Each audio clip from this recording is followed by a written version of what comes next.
C'est un projet magique, plus qu'un projet full X-Cube. C'est le chef pilote d'Eurocopter qui m'a parlé d'un projet secret. La première fois qu'on l'a vu voler, déjà, c'est dû à un hélicoptère à hélice. C'était vraiment impressionnant. Et quand on voit le chemin parcouru, c'est énorme en fait, c'est colossal. C'est un mélange de passion, de rigueur et d'un esprit d'équipe qui a tout renversé sur son passage.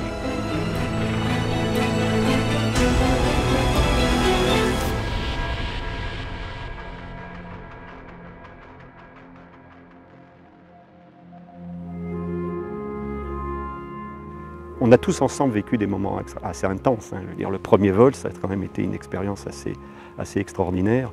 La première fois où on a dépassé les 400 km/h, puis de plus en plus vite. Le salon du Bourget en 2011, il y a 2 ans, ça a été des moments assez fabuleux. La tournée aux États-Unis il y a 1 an, alors ça c'est inespéré. Et puis arriver là, vers la fin de vie du X-Cube, à apporter ça à ces gens-là, c'était pour moi, et je pense pour Hervé aussi, au moins aussi important que l'objectif technique. La machine n'a pas été vraiment conçue pour voler à cette vitesse-là et pour battre le record de nos collègues de Sikorsky. Il a été pensé avec un objectif de vitesse de 220 nœuds, qui est à peu près 407 km/h. Et puis on a vu qu'on pouvait aller plus vite, donc petit à petit, au fur et à mesure, on est allé de plus en plus vite. Je pense que si on veut vraiment donner le maximum de soi-même, il ne faut pas avoir un petit challenge face à soi.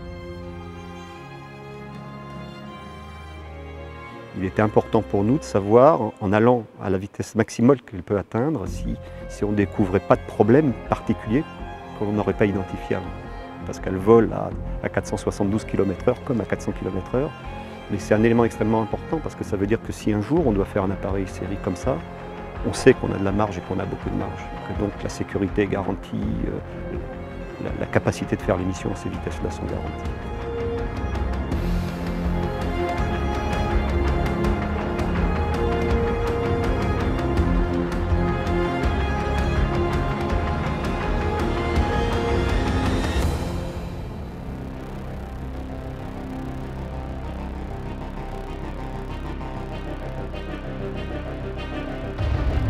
Quand on veut aller vite, il faut vaincre ce qu'on appelle la traînée, c'est-à-dire la résistance de l'air.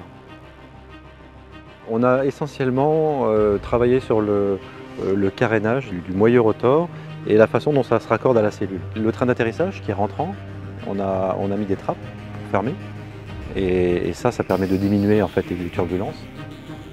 C'est à peu près les seules modifications qu'on a faites, c'est d'essayer de diminuer la résistance dans l'air de la machine.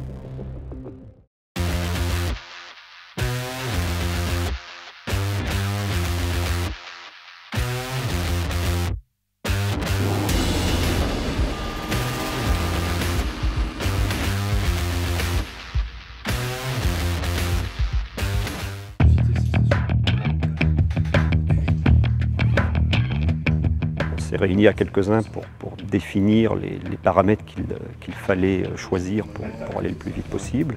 Ils ont déterminé avec nous les conditions optimales pour arriver à une vitesse la plus importante possible en utilisant toute la puissance disponible. Il faut à la fois que la résistance de l'air ne soit pas trop forte, donc il faut qu'il fasse assez chaud, et il faut à la fois que les moteurs puissent délivrer toute leur puissance, donc il faut qu'ils ne fassent pas trop chaud. On s'est posé différentes questions, en particulier en fonction des paramètres, de la température qu'on allait rencontrer à 3000 mètres d'altitude, qui est à peu près la hauteur où on volait. Quand tu les mets sur Extraordinateur, tu m'envoies le lien et puis On a attendu le moment optimum en termes de conditions météorologiques. Il faut aussi que ce soit du temps calme, sans nuages, etc., pour pouvoir aller chercher la performance maximale. Cette raison-là, pas en auto, parce qu'ils l'ont empêché de... Non, parce qu'on l'a mis à 107, on l'a décalé à 107. plutôt que Rose-Roseville, de façon à avoir le moment, pas trop de collectif. Ça donne de la marge, ça donne de la marge. Oui, parce que ça en fait c'est le même point, on ne change rien, on est juste un peu pas, et on a juste un peu du coup ça les manches.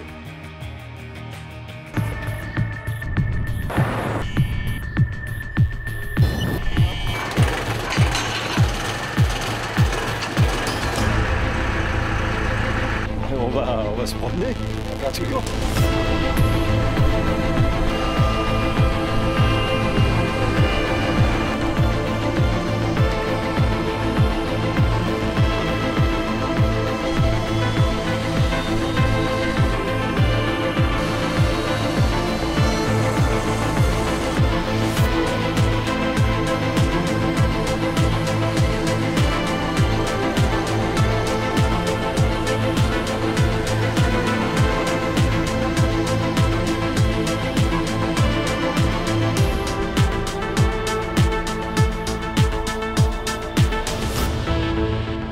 Finalement, le vol, c'est un vol assez court par rapport à d'autres.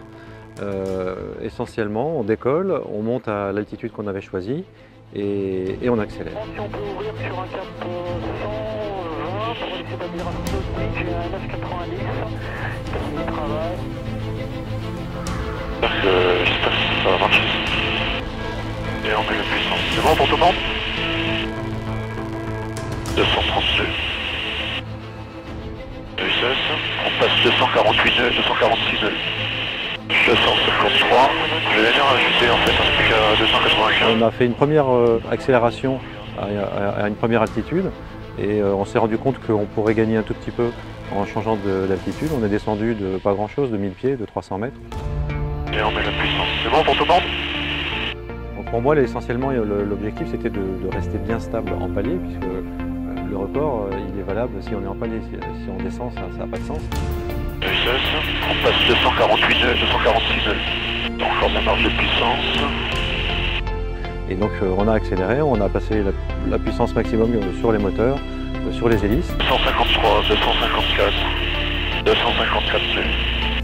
Et puis tout doucement, la vitesse a augmenté et on a vu qu'on avait 255 nœuds qui s'affichaient et qui se maintenaient pendant un certain temps. Ouais, 254 nœuds, 252, 255, j'aimerais 255, ok.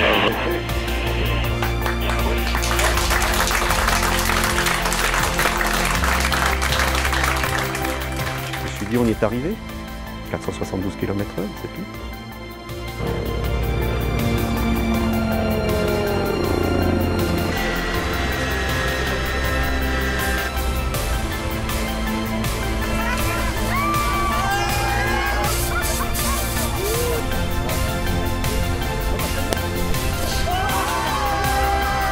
Le 255 nœuds, c'est une fierté pour toute l'équipe.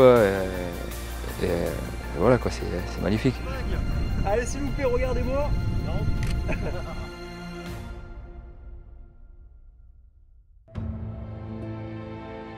Pour le démonstrateur X-Cube, c'est un aboutissement. Parce qu'on sait aussi qu'on arrive à la fin du programme. On a maintenant enregistré tout ce qu'on voulait enregistrer pour préparer une machine future. Mais on savait qu'on y allait y arriver. C'était déjà un hélicoptère qui volait à plus de 200 nœuds. Donc avoir la chance d'aller travailler sur ce projet-là, c'était une chance justement. Nous, on n'a pas eu l'impression de voler à 472 km/h. On ne voit pas la différence entre 400 et 470 km/h. Pour moi, c'est l'aboutissement déjà de plusieurs années de travail en fait. Et puis un peu l'aboutissement de ma carrière, quoi. Puisque bon, à mon âge, ça a été quand même un gâteau. Aujourd'hui, je pense que c'est la cerise sur le gâteau, quoi. Quand j'avais 9 ans, l'homme a marché sur la Lune et Concorde a fait son premier vol. Et je pense que moi, j'ai rêvé tout petit, à l'adolescence, de voler dans une machine comme ça. Ils me l'ont offert. Beaucoup de compagnons, de personnes, d'ingénieurs ont œuvré dans le même sens en faisant preuve de beaucoup d'abnégation, on va dire. Nous, mécaniciens, on le vit en fait. On vit l'hélicoptère, on vit au quotidien. Et quand ils partent, ce sont nos amis qui partent. Donc ils partent après notre travail. Donc on a toujours la question, bon, est-ce que tout va aller bien? Et c'est en même temps aussi la décompression parce que on sait que tout s'est bien déroulé, tout a été safe et voilà.